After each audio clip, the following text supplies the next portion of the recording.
All right, कल की class में हम लोगों ने मीन और मोड कंप्लीट कर लिया था। ग्रुप्ड डेटा का भी कर लिया था और अनग्रुप्ड डेटा का भी कर लिया था। So for the sake of revision, let's quickly revise. Let's start with mean. Mean कहते हैं एवरेज को,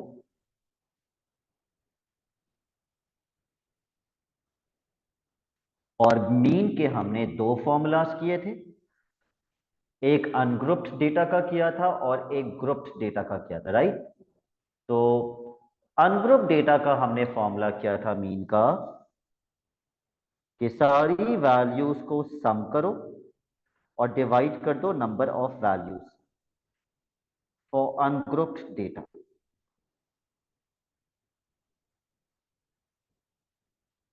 और ग्रुप्ड डेटा के मीन का फॉर्मूला हमने किया था summation f x upon summation F.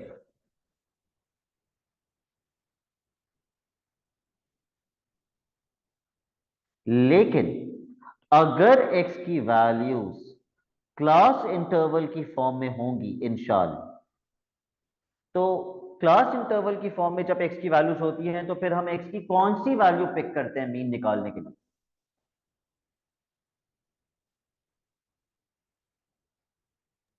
वो डिफरेंस रेंज जो होती है उसको प्लस करके फिर डिफरेंस डिवाइड बाई नहीं टू यूज करते हैं। करते, not the difference, use the correct word please. Addition.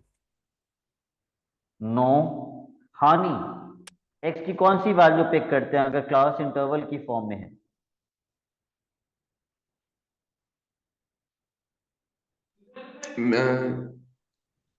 Difference निकाल के divide by two, average value. गलत, गलत। Mean.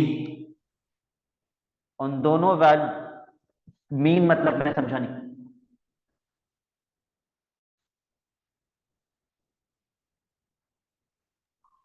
Navira, can you answer this question? Sir mid value. Mid value, इतनी आसान सी चीज पूछ रहा हूं मैं। मिड वैल्यू,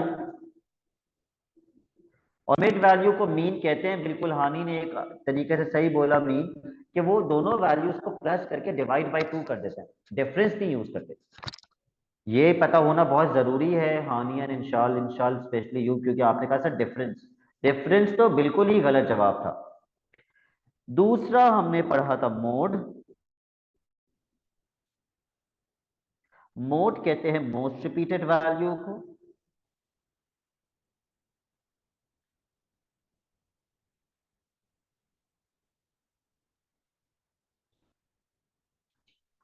अनग्रुप्ड डेटा के लिए मैंने आपको बताया था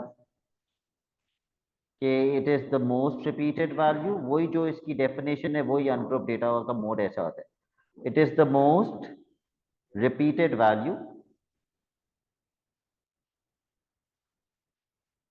ये अनग्रुप्ड डेटा के लिए था। And for grouped data, I told you कि mode is the value of x against highest frequency. It is the value of x against highest frequency.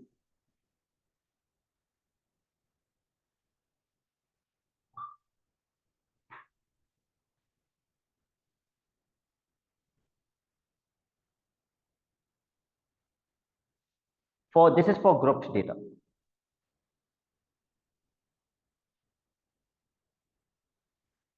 और अगर x की वैल्यू क्लास इंटरवल की form में है तो क्या करते हैं?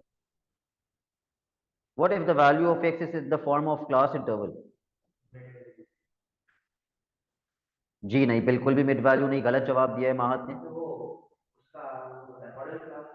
उसको मॉडल क्लास कहते हैं, और हाईएस्ट फ्रीक्वेंसी के अगेंस्ट जो मॉडल क्लास होती है वो पूरी की पूरी मॉडल क्लास हम लोग यूज करते हैं। वो पूरा का पूरा हमारा मोड होता है। आज की क्लास में हम सबसे पहले पढ़ेंगे मीडियन। सिर्फ मीडियन ही नहीं, और भी बहुत कुछ पढ़ना है हमें। मीडियन किसे कहते हैं? मिडिल वैल्यू को मीडियन कहते हैं, मिडिल वैल्यू को। So for example ungrouped data की बात करते हैं।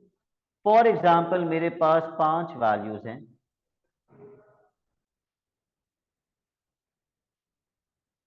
Ahil, what do you think is the median of these 5 values? Sir 3.5 नहीं 7 हो जाएगा 3 बल्कि। point नहीं 7। 3.5 कैसे कहा आहिल आपने? How did you figure this out? वो सर मैं समझा 6 वैल्यूज हैं तो मिडिल 2 को ऐड करके डिवाइड बाय 2 कर दिया था। हाँ, बट दीज आर 5 वैल्यूज। उस केस में क्या होगा? तो सर 7 हो जाएगा। 7 will be your median according to Ahil। इसको इससे कैंसिल किया, इसको इससे कैंसिल किया, और बीच में बचा 7, and he said 7 is the mid value। Mahar, do you agree with this? Both of you are completely incorrect। दोनों ने बिल्कुल गलत जवाब दिया। Can anybody identify what is the problem? Sir हम इसको असेंडिंग ऑर्डर में अरेंज करके फिर मिडिल वैल्यू निकालेंगे। Yes, सबसे पहले असेंडिंग ऑर्डर में अरेंज करेंगे। Let's arrange the data in the ascending order. Ascending order में जब अरेंज करेंगे तो ये हो जाएगा 0 2 3 7 9। yes, median will be 3। data 2, example 2।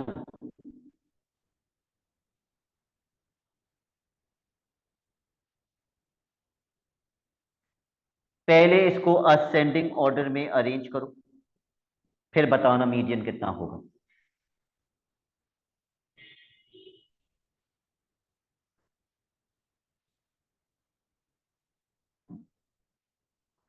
कितने हुए? 6000 के साथ। हाँ, उससे मिलते गए 5.5। Okay, let's see online students की तरफ से क्या रिस्पॉन्स आता है। 5.5 ही है।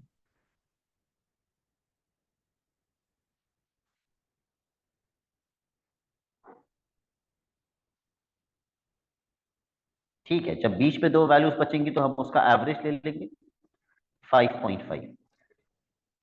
तो अगर मैं अनग्रुप्ड डेटा का मीडियन आपको लिखवाता हूं तो मुझे उसके लिए आपको 2 पॉइंट्स लिखवाने पड़ेंगे। किसी भी अनग्रुप्ड डेटा का मीडियन निकालने के लिए हमें सबसे पहले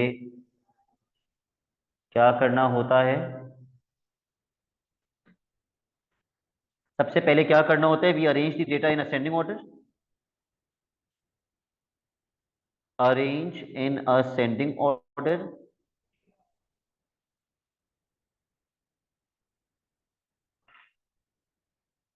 एक बार हमारा डेटा असेंडिंग ऑर्डर में अरेंज हो जाए फिर हम फिगर आउट कर लेते हैं middle value. Step 2, figure out the middle value.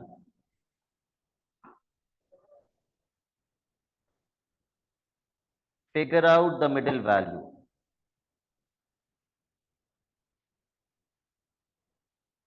this is for ungrouped data। इसमें बच्चे को प्रॉब्लम नहीं आती, बच्चे को प्रॉब्लम आती है ग्रुप्ड डेटा के मीडियन के अंदर। ग्रुप्ड डेटा के मीडियन में प्रॉब्लम आती है, तो उसके लिए एक फॉर्मूला लिखिए अपने पास कि ग्रुप्ड डेटा का मीडियन कैसे निकाला जाता है। Median is equals to n+1 upon 2th observation. Observation का शॉर्ट फॉर्म OBS लिख सकते हैं।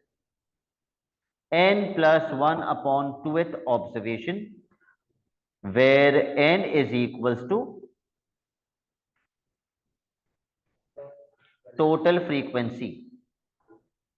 where n is equals to total frequency। तो जब भी ग्रुप्ड डेटा आएगा हम ये फॉर्मूला अप्लाई करेंगे, लेकिन इसको अप्लाई कैसे करते हैं वैसे तो हम ओ लेवल्स में सीख चुके हैं, लेकिन दोबारा से सीखेंगे क्योंकि बच्चों को इसमें प्रॉब्लम आती है। Okay, suppose question 2 part A का मुझे मीडियन निकालना है, तो सबसे पहले मैंने फॉर्मूला लिखा n+1 अपॉन 2th ऑब्जर्वेशन। अब मुझे पता है यहाँ पे n जो है वो टोटल फ्रीक्वेंसी है, जरा सारी फ्रीक्वेंसीज ऐड करके बताओ कितना बनेगा टोटल फ्रीक्वेंसी। मेंटली कर लो या कैलकुलेटर यूज कर लो, इट्स अप टू यू। 95। 95। हाँ, कल मीन निकालते वक्त भी आप लोगों ने निकाली होगी ना टोटल फ्रीक्वेंसी। 95 प्लस 1/2। नहीं नवीरा, 95 या 94 प्लस 1? 95 n की वैल्यू, सम ऑफ n की वैल्यू कह फ्रीक्वेंसी। रही है वो 95, ठीक है, okay. 95 plus 1 is 96 and 96 divided by 2 is 48th observation. Now how we check 48th observation? ये काम की चीज है कि इसके बाद क्या करते हैं। इसके बाद हम फ्रीक्वेंसीज को प्लस करते जाते हैं जब तक 48 ना आ जाए। ओके, सबसे पहली फ्रीक्वेंसी है 3। 3 प्लस 17 20, यानी कि 48 अभी तक नहीं आया, 20 आ गया। 20 प्लस 29 49, यानी कि 48 आ गया या नहीं आया? आ गया। तो मेरा मीडियन कितना होगा? 16। My median will be 16। Ahil and Inshal, did you understand? Yes sir, समझ में आ गया।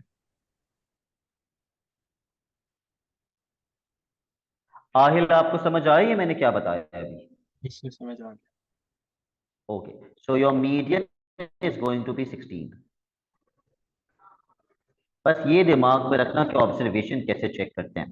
जो भी ऑब्जर्वेशन आ रही हो, फ्रीक्वेंसीज प्लस करते जाओ। जिस बॉक्स में भी आपको लगता है आपकी ऑब्जर्वेशन आ गई, उसके अगेंस्ट जो भी एक्स होगा वो आपका मीडियन होगा। ठीक है, एक और क्वेश्चन पे अप्लाई करते हैं इसको। Let's apply this to part ji.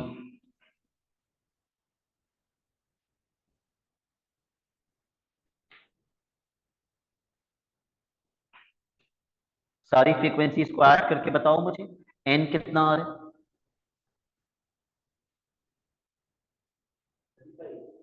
35।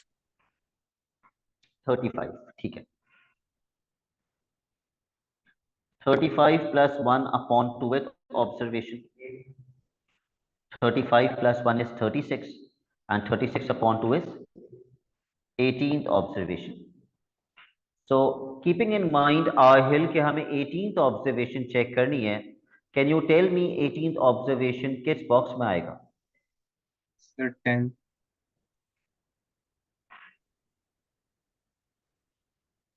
2 plus 5 7, 7 plus 9 16। हाँ जी, ठीक है। तो आपका मीडियन कितना हो जाएगा? 10।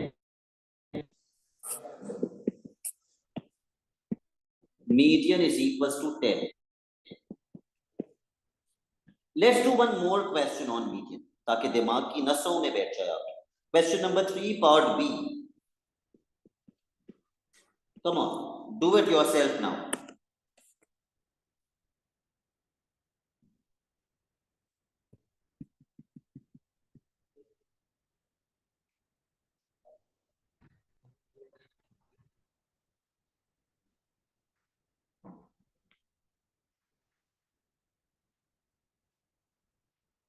यासीन, इसका n कितना बनेगा? I am sure you can use your mic. 100। देखो माइक पे नहीं बोल रहा, शर्मा रहा है। 100। तो 100 plus 1/2th observation, which is going to be 101/2, 50.5th 50.5th observation. Keep on adding the frequencies and tell me किस बॉक्स में आएगा। Very obvious.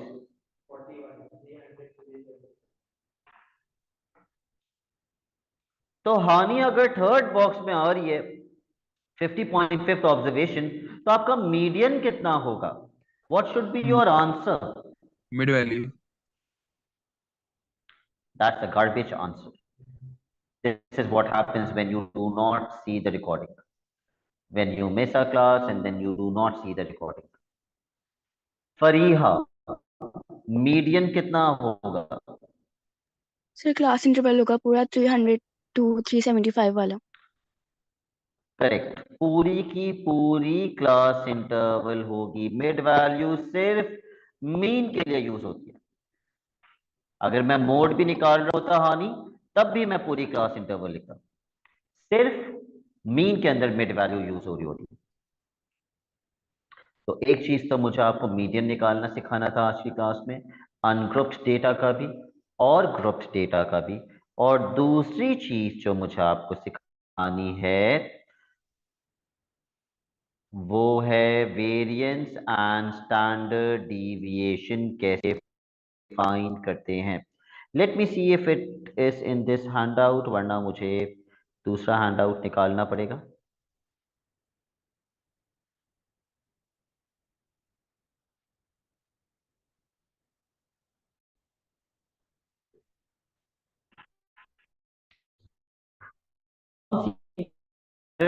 वेरिएशन और वेरिएंस कैसे फाइंड किया जाता है, अ वेरी इंपॉर्टेंट कॉन्सेप्ट। पहले बात करते हैं वेरिएंस की।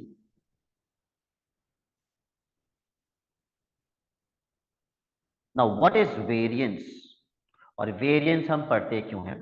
वेरिएंस हमें बताता है कि हमारी वैल्यूज, जो भी हमारा डेटा है, वो मीन से कितना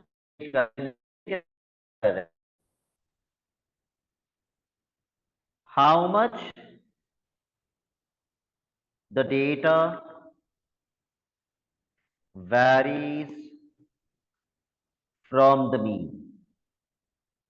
How much the data varies from the mean?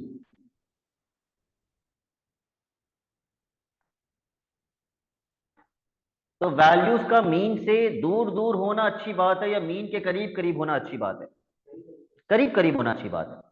अगर वैल्यूज करीब करीब होंगी, एवरेज के करीब करीब होंगी, इसका मतलब मेरा डेटा बहुत कंसिस्टेंट है। ठीक है, फॉर एग्जाम्पल मैं क्लास में पढ़ा रहा हूं, ठीक है, उस क्लास में 20 स्टूडेंट्स हैं। मैंने उस क्लास में टेस्ट किया 10 मार्क्स का, और मैंने एवरेज निकाला ना 10 मार्क्स का। मैंने टेस्ट लिया, किसी के 8 आए, किसी के 9 आए, किसी के 5 आए, किसी के 6 आए। जब मैंने एवरेज निकाला तो एवरेज आया 7 आउट ऑफ 10। ये इस क्लास का एवरेज था, which is an okay average. बहुत अच्छा भी नहीं है, बहुत बुरा भी नहीं है। लेकिन जब मैं अपने स्टूडेंट्स की वैल्यूज चेक की, मैंने हर बच्चे के मार्क्स देखे, किसी के 0 है, किसी के 1 है, तो किसी के 9 है, तो किसी के 10 है। क्या वैल्यूज बहुत ज्यादा वैरी कर रही है? कर रही है। तो ये अच्छी बात नहीं है, ये अच्छी बात नहीं है। ये कैसा डेटा है कि क्या मैंने कुछ बच्चों को बहुत अच्छा पढ़ाया और कुछ बच्चों को बहुत बुरा पढ़ाया? टीचर एक ही गया क्लास के अंदर, या तो बहुत अच्छे मार्क्स आ रहे हैं या बहुत बुरे मार्क्स आ रहे हैं।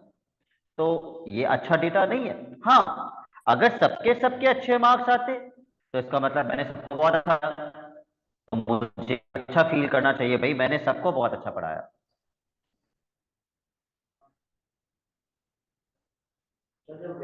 और अगर सारे बच्चों के मार्क्स बुरे आते तो मुझे पता चलता कि हाँ भी मैंने ठीक से डिलीवर नहीं किया, मुझे अपनी टीचिंग स्टाइल को चेंज करना चाहिए। लेकिन मुझे पता तो चल जाता ना कि मैंने अच्छा नहीं पढ़ाया या मैंने अच्छा पढ़ाया। लेकिन कुछ बच्चों के अगर अच्छे मार्क्स आ रहे हैं और कुछ बच्चों के बिल्कुल ही बुरे आ रहे हैं, तो ये फिर अच्छा डेटा नहीं हुआ।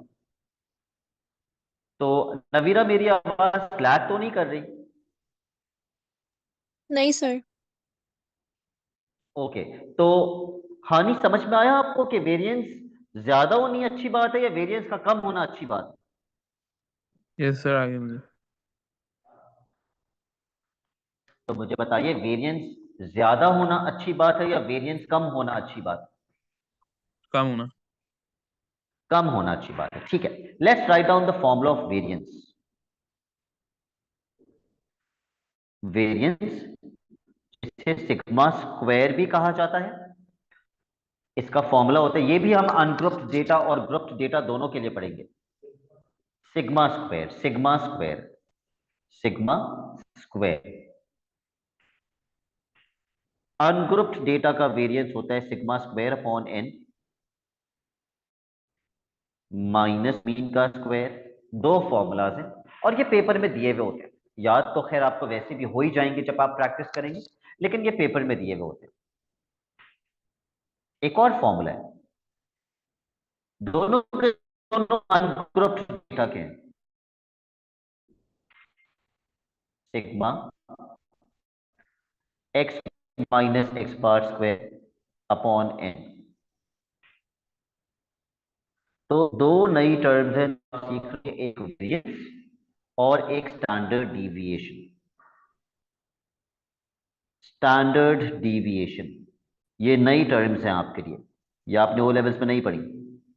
अब आहिल का बोर्ड डिफरेंट है, अब मुझे नहीं पता आहिल ने ये ओ लेवल्स में पढ़ा हुआ या नहीं, बट इन बच्चों ने तो नहीं पढ़ा हुआ। Aahil, have you studied this previously? नहीं सर मैंने वेरिएंस भी नहीं पढ़ा हुआ। ओके, ठीक है। स्टैंडर्ड डिविएशन और वेरिएंस एक दूसरे से कनेक्टेड हैं। कैसे कनेक्टेड हैं? Standard deviation is basically the square root of variance.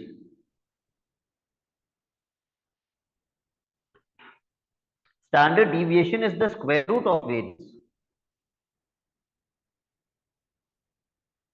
तो अगर मेरे पास वेरिएंस आ गया तो इसका मतलब मेरे पास स्टैंडर्ड डिविएशन भी आ गई। अगर वेरिएंस का सिंबल सिग्मा स्क्वायर होता है तो महज स्टैंडर्ड डिविएशन का सिंबल क्या होना चाहिए? What is under root sigma square? Sigma. Standard deviation का सिंबल होता है sigma and it is the square root of variance. जो भी वेरिएंस का फॉर्मूला है ना, उसका स्क्वायर रूट।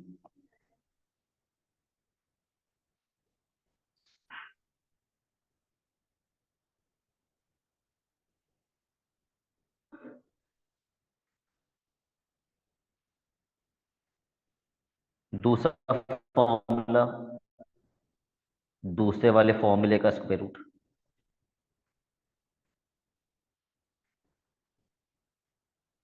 लेकिन ये अभी मैं सिर्फ आपको अनग्रुप्ड डेटा बता रहा हूं, सब कुछ, ये सब कुछ हमने अनग्रुप्ड डेटा के लिए सीखा है।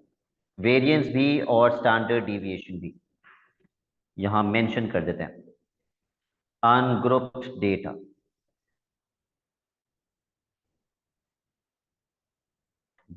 ग्रुप्ड डेटा भी आज ही पढ़ेंगे हम, लेकिन पहले let's master the ungrouped data first.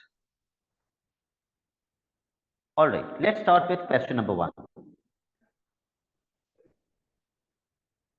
Books are available in the coaching, please book ले लीजिएगा।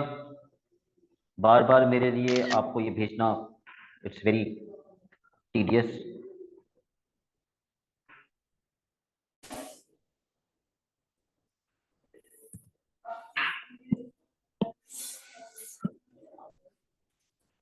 I'm pasting the question here.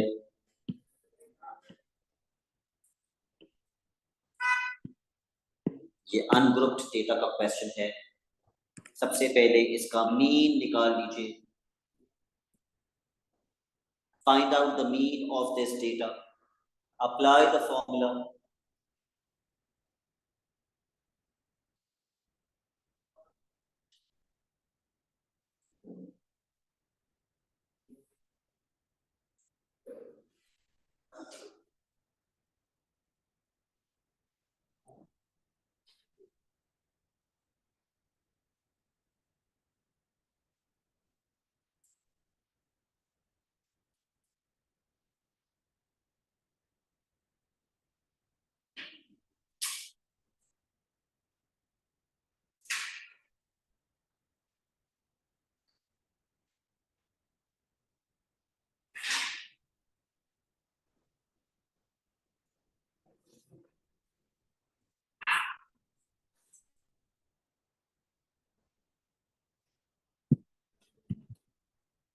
निकाला किसी ने मीन? कितना आ रहा है? 3. Sir okay, mean is equal to summation x upon n, 24 upon 8, 3।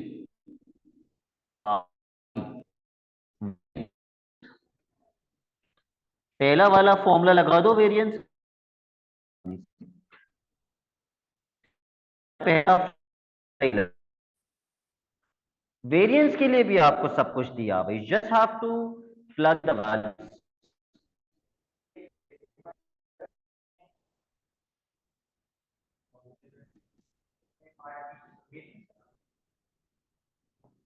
Anybody, what is the variance?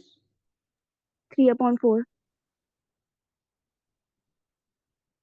3/4 kg, Nabila. I think she is correct. Can anybody confirm this answer? Yes, sir, 3/4. Okay. Okay. Farida ने बताया 3/4. Standard deviation is the square root of variance. तो ये कितना आएगा? Square root 3/2 आ जाएगा। आप चाहें तो you can write down the answers in decimals. आप चाहें तो वेरिएंस का आंसर डेसिमल में 0.75 लिख सकते हैं, और standard deviation will be the square root of 0.75 which is what?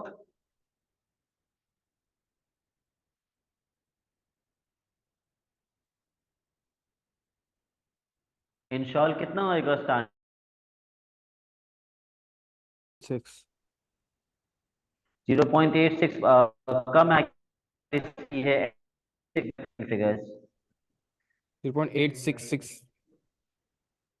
उसके बाद 0 है। ओके ठीक है।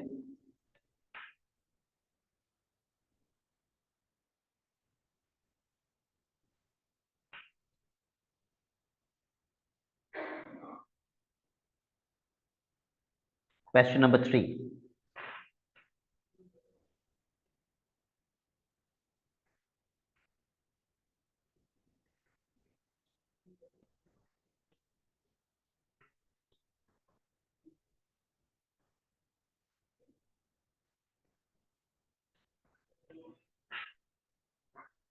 Please read the question and tell me क्या करना है। मीन एंड स्टैंडर्ड डिविएशन कितने लोगों का? 25 पीपल का। Okay, let's find out the mean first. अगर मुझे 25 लोगों का मीन चाहिए तो मुझे टोटल भी कितने लोगों का चाहिए होगा? 25 लोगों का टोटल चाहिए होगा। तो उन्होंने टोटल ब्रेक करके दिया हुआ है क्वेश्चन में। पहले 10 लोगों का टोटल दिया हुआ है, फिर 15 लोगों का टोटल दिया हुआ है, तो 25 लोगों का टोटल कैसे मिलेगा? इन दोनों को ऐड कर देंगे तो 25 लोगों का टोटल मिल जाएगा। ये ऐड करके कितना बनेगा? बिल्कुल 136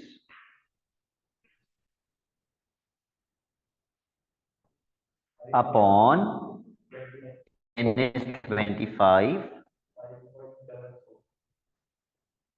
5.44।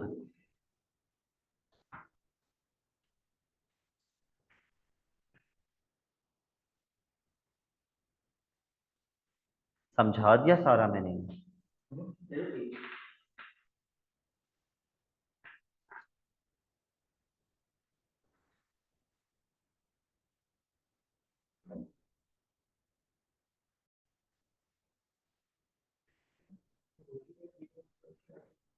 All right.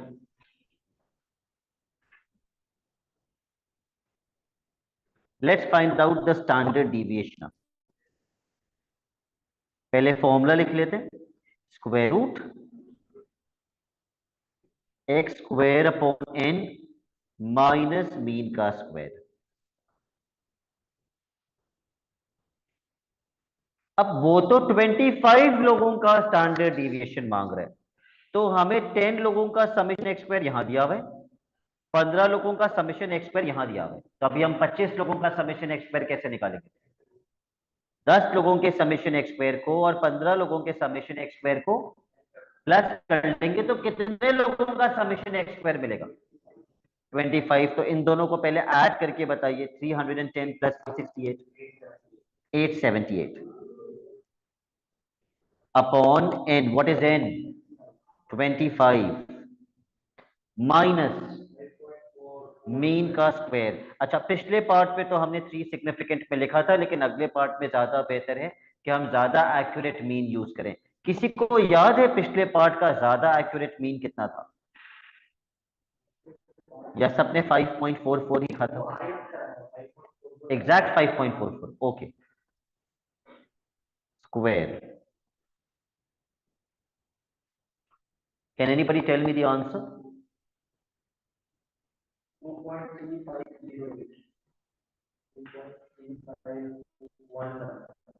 क्यों 2.353 सिग्निफिकेंट हो गया ना? Can anybody second this answer? जी सर। ओके, अभी तक किसी को कोई problem? Please let me no.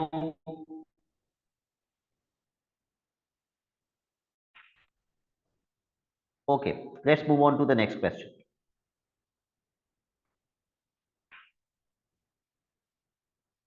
Question number 5.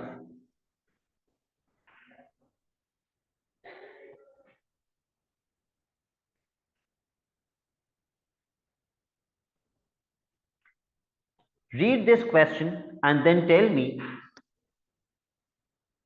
कि ये क्वेश्चन अनग्रुप्ड डेटा का है या ग्रुप्ड डेटा का है। Ahil will tell me.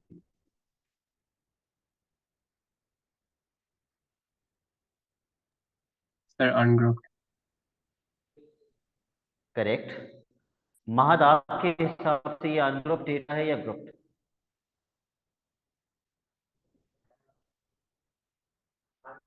Ungrouped. और मोइस आपके हिसाब से? Okay, why do you think Moiz ये ग्रुप्ड डेटा है? क्योंकि ये टेबल, ओके, लेकिन पढ़ा टेबल क्या है? ये सारी वैल्यूज किसकी? रूट 1। और ये सारी वैल्यूज किसकी हैं? Root 2। Where is the frequency? There is no frequency. तो ग्रुप्ड होने के लिए टेबल तो होना जरूरी है, लेकिन फ्रीक्वेंसी भी होना जरूरी है। ये तो सिंपल रॉ वैल्यूज हैं, ये रूट 1 की वैल्यूज हैं और ये रूट 2 की वैल्यूज हैं, तो ये अनग्रुप्ड डेटा है। ठीक है, अच्छा पढ़ लेना कि ये वैल्यूज रिप्रेजेंट क्या करेंगे। What are these values representing? Practically क्या रिप्रेजेंट कर रही है? टाइम रिप्रेजेंट करिए। किस चीज का टाइम? ठीक है, रूट पे कितना टाइम लगता है? Each route. ओके, part A, work out the mean time for each route. तो पहले हम रूट 1 का मीन निकाल लेते हैं। Route 1 mean summation x upon n. करके मुझे बताओ समेशन एक्स कितना बनेगा?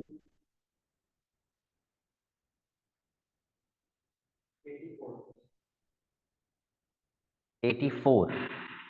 बाकी बच्चों ने भी करना है, ये ना हो कि एक बच्चा मुझे गलत आंसर बताए और बाकी सब कॉपी कर लें।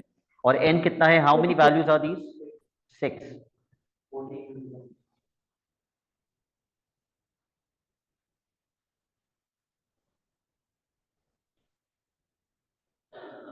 ओके, अब उन्होंने टाइम का यूनिट तो नहीं दिया, हम खुद से अज्यूम कर लेते हैं टाइम जो है वो मिनट्स में है। 14 मिनट्स। रूट 2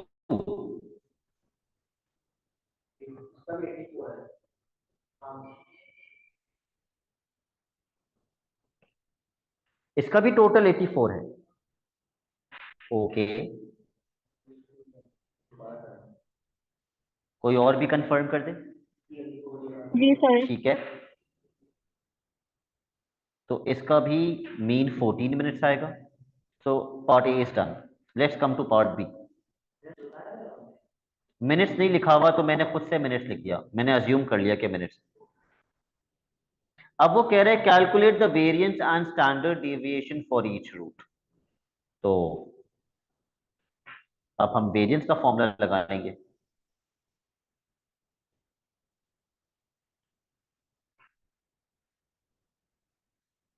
मैं दोबारा से ये टेबल यहां कॉपी करूं।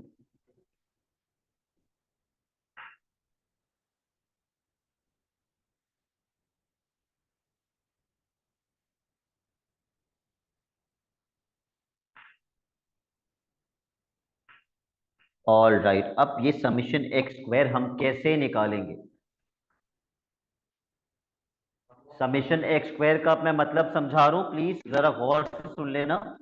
समीशन एक्स स्क्वायर का मतलब होता है इसका स्क्वायर करो प्लस इसका स्क्वायर करो प्लस इसका स्क्वायर करो प्लस इसका स्क्वायर करो, इस तरह समीशन एक्स स्क्वायर। लेकिन पेपर में बच्चा क्या गलती कर कर आता है, पहले वो सबको क्या कर देता है, प्लस और फिर वो स्क्वायर कर देता है। दैट इज कंप्लीटली रॉन्ग, ये बिल्कुल गलत है। इंडिविजुअल वैल्यूज का स्क्वायर करके ऐड करेंगे। तो वर्किंग एग्जामिनर को कैसे शो करोगे, स्टेप दिखाओगे एग्जामिनर को। 15 square plus 3 square plus 11 square plus 17 square plus 14 square plus 12 square.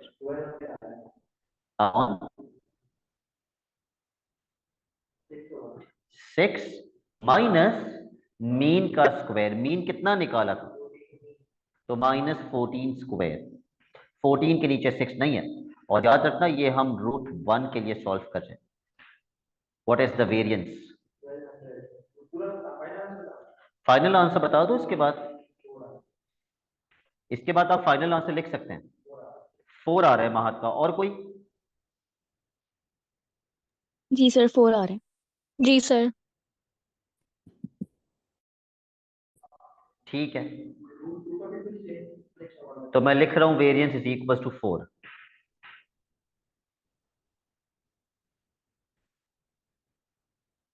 तो भाई अगर वेरिएंस 4 आ रहा है तो स्टैंडर्ड डिविएशन कितनी होगी? पहले इसी का लिख लेते हैं ना, वेरिएंस का क्या करते हैं तो स्टैंडर्ड डिविएशन आ जाती है स्क्वायर रूट। तो 4 का स्क्वायर रूट 2। अब हम √2 पे आ जाते हैं।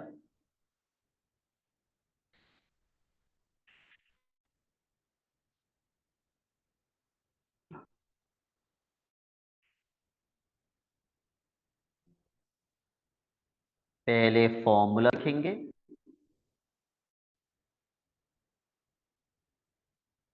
and then let's apply the values.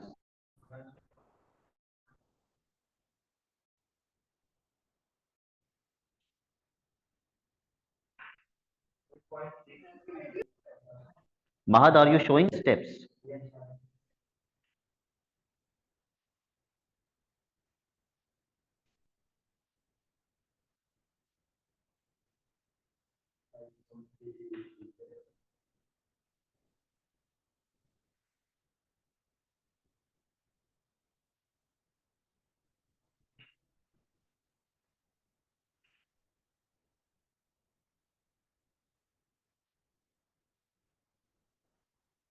.33 variance आ रहा है आपका। और कोई जिसका ये वेरिएंस आ रहा है? जी सर।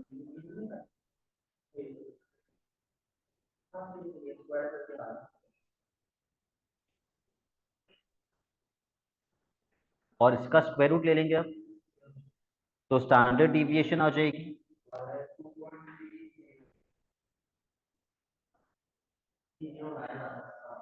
तो 3 1 लिखना पड़ेगा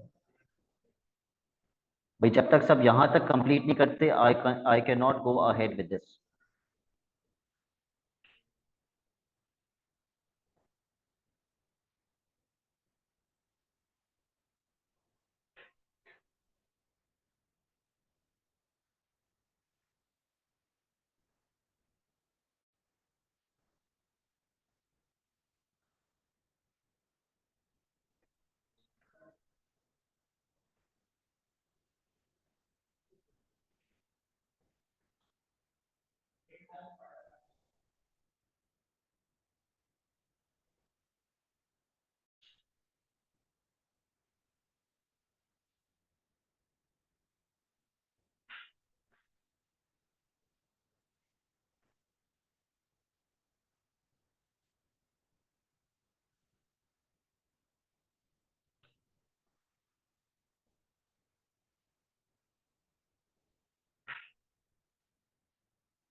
√1 का वेरिएंस आ रहा था 4 और √2 का वेरिएंस आ रहा है 5.33। और माहत मैंने वेरिएंस का मतलब क्या बताया था स्टार्ट में? वैल्यूज कितना वेरी कर रही हैं मीन किससे? मीन से। ओके, तो अगर इसका वेरिएंस 4 है और इसका वेरिएंस 5.33 है, इसका मतलब किस रूट की वैल्यूज मीन से ज्यादा वेरी कर रही हैं? √2, क्योंकि उसका वेरिएंस ज्यादा है। तो कौन सा डेटा ज्यादा अच्छा है, √1 या √2?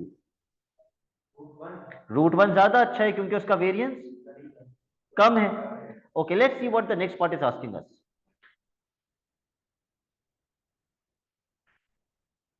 Which route would you recommend? √1, क्योंकि उसका वेरिएंस कम है।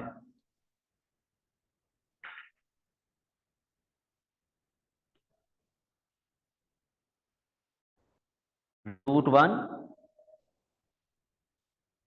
because it has a lesser variance than √2.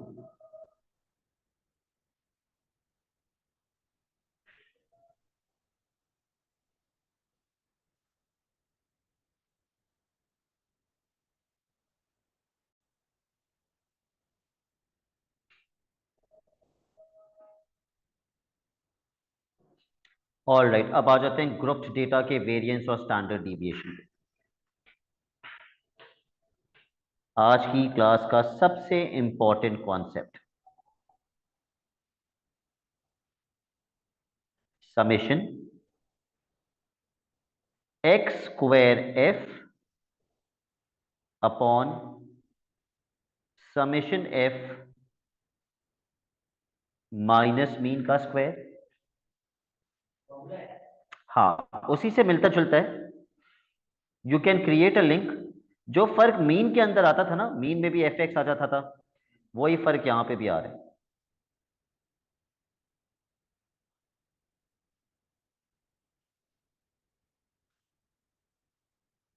क्या कोई बता सकते हैं इसका दूसरा फॉर्मूला क्या बनेगा? क्या फर्क आ जाएगा दूसरे फॉर्मूले में? ये फॉर्मूला चेंज होके क्या बन जाएगा? इतना मुश्किल नहीं है, बता सकते हो। ये f bracket x minus mean का स्क्वायर अपॉन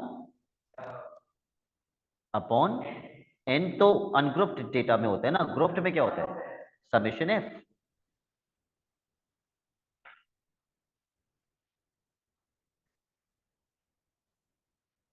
और इसका स्टैंडर्ड डिविएशन इसी फॉर्मूले का क्या कर देंगे?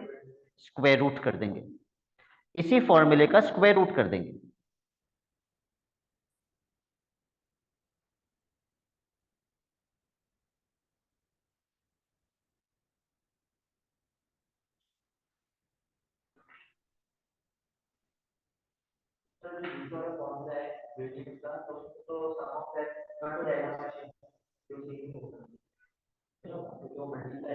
ये कैंसिल नहीं होगा, ये पूरा मल्टीप्लाई होके फिर सम हो रहा है, कैंसिल नहीं होगा f से f।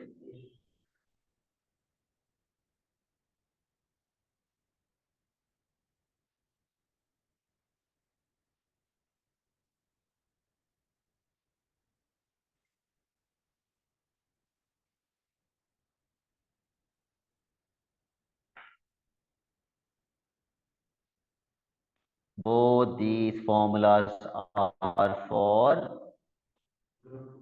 grouped data.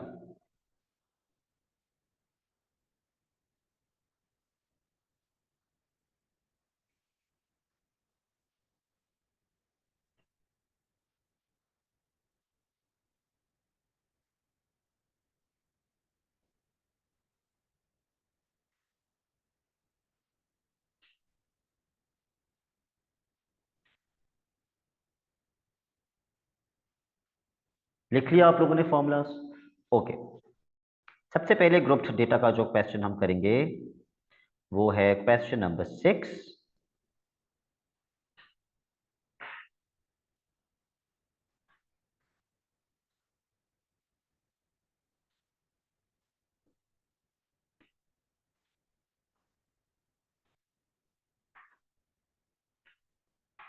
क्या मांग रहे हैं वो हमसे? Read the question please. Mean wage and standard division. ठीक है, पहले हम मीन निकाल लेते हैं। Let's find out the mean first.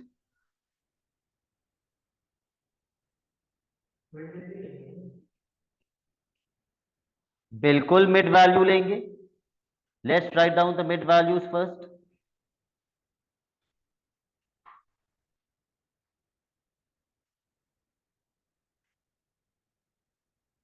अगर नहीं पता मिड वैल्यू क्या होगी तो प्लस करके डिवाइड बाय 2 कर दो।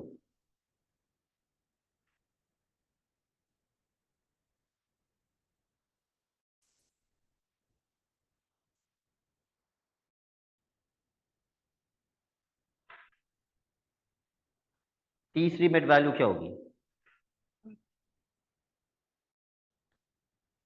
337.5। चौथी मिड वैल्यू क्या होगी?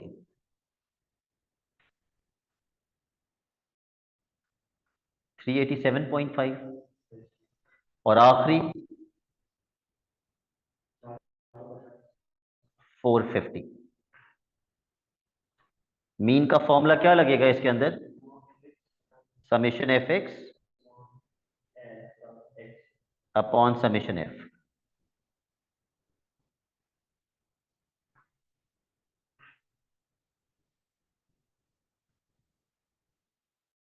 To 25 into 10 plus 275 into 16 plus 337.5 into 40 plus 387.5 into 26 plus 450 into 8 upon submission f. सारी फ्रीक्वेंसीज प्लस कर लो।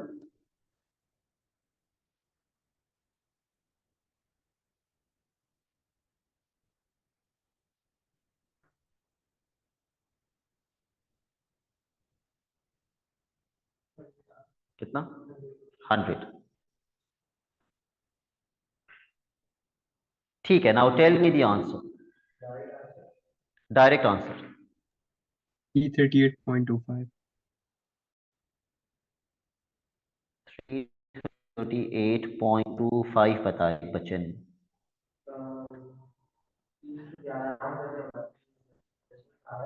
हाँ, यही आ रहा है।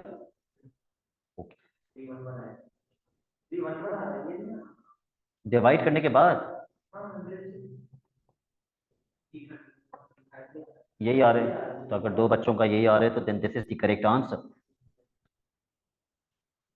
Standard deviation square root summation x square f upon summation f minus mean का स्क्वायर।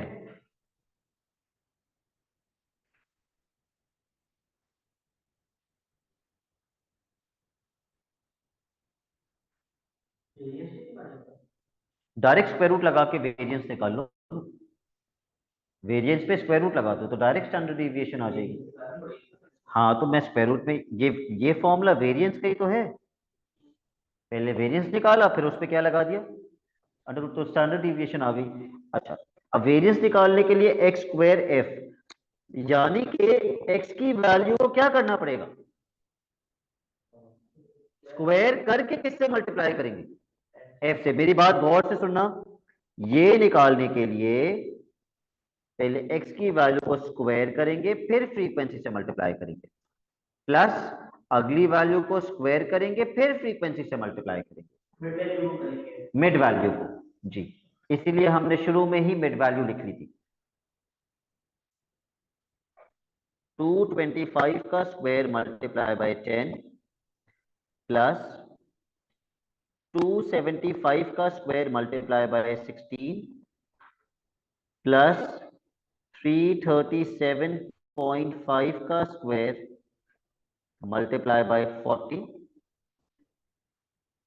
Plus so on. मेरे पास जगह कम है इसलिए मैं इतना ही लिख रहा हूं। अपॉन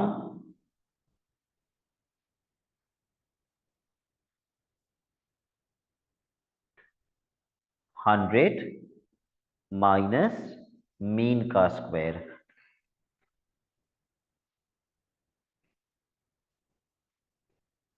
माइनस मीन का स्क्वायर। अब कैलकुलेटर में अगर कोई गलती कर दोगे पुट करने में तो आंसर सही नहीं आएगा। So be very careful when you plug in the values.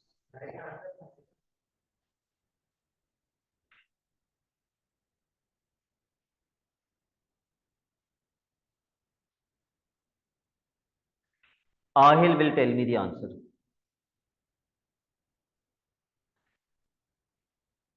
Sir, 59.60. अच्छा, आहिल का आंसर भी आ गया। Anyone else who can confirm this answer? He says 59.60.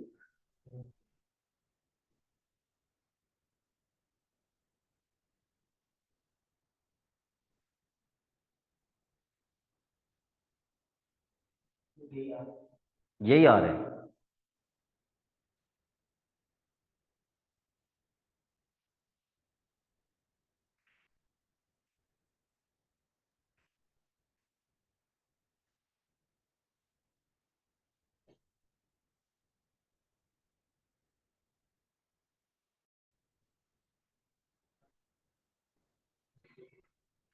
Okay. Now please mark the questions that you will do as your classwork and as your homework.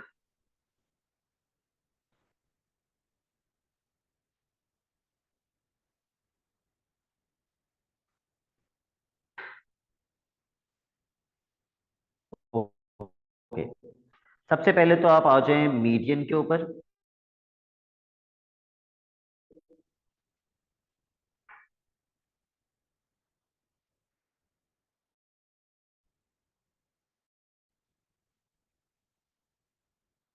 अच्छा, कल हमने सिर्फ mean और mode किया था ना क्वेश्चन 1 से ऑनवर्ड्स का। तो अब आप मीडियन निकालेंगे क्वेश्चन 1, 2 और 3 का। Question 1, 2 and 3, you have to find out the median.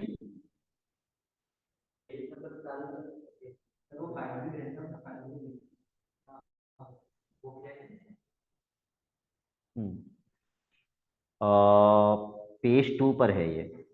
Represent, आप टॉपिक लिख लें, टॉपिक का नाम लिखें representation of data. Question 1, 2 and 3, इसका मीडियन निकालना है।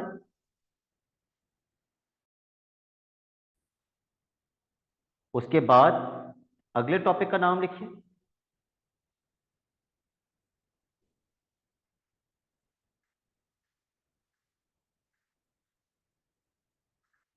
Mean, standard deviation and variance. Question number 2, 4,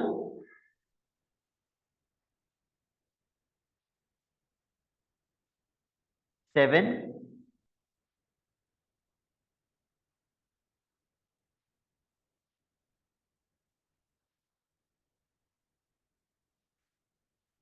11, 12 and 13।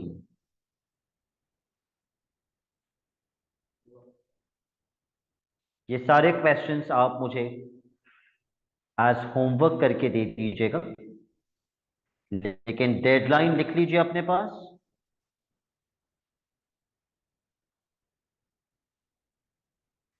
Monday 9 PM।